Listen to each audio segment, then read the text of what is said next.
விஜய் கட்சிக்குள்ள ஒரு விவசாயி இருந்தார். அவர் வந்து விவசாயிகளுக்கு சார்பா ஒரு இயக்கம் வச்சு நடத்திருந்தாரு. அவரு வந்து விஜய் வந்து நிக்க வச்சிருந்தார் எலெக்ஷன்ல. அருள் ஆறுமுகம் அப்படிங்கிறவரு.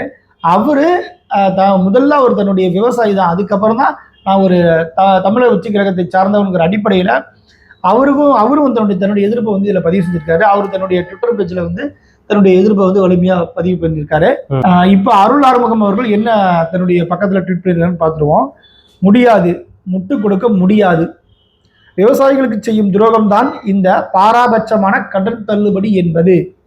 மாண்புமிகு தமிழக முதலமைச்சர் திரு ஜோசப் விஜய் அவர்களே, நீங்கள் வாக்குறுதி தரவில்லை, உத்தரவாதம் கொடுத்தீர்கள் என்பதை மறக்க வேண்டாம்.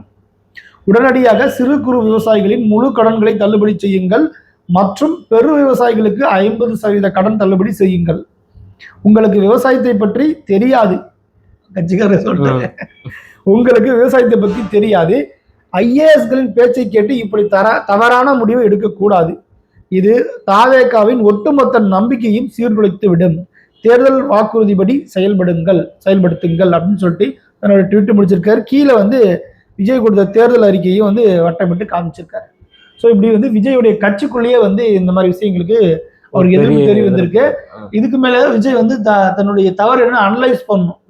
ஏன்னா நீங்க வந்து விவசாயிகள்கிட்ட வந்து இந்த மாதிரி ஏமாத்துறாள் வச்சுக்கிட்டீங்கன்னா உங்களுக்கு விவசாயிகள் மட்டும் எதிர்பார்த்து திரும்ப மாட்டாங்க, பொதுமக்களுமே எதிர்பார்த்து திரும்புவாங்க. சோ அதை வந்து விஜய் கவனத்துல வச்சுக்கணுங்கிறத நம்ம இதுல பதிவு செய்ய விரும்புறோம். முதல் முறையா அவர் கட்சியில இருந்து ஒருத்தரே சொல்றாரு உங்களுக்கு ஒண்ணும் தெரியாதுன்ற பதிவு பண்ணிக்கிறாரு. கோவத்துல அப்புறம் அவர் சொல்ல வேண்டிய சொல்லிட்டாரு, உண்மையா சொல்லிட்டாரு டக்குன்னு.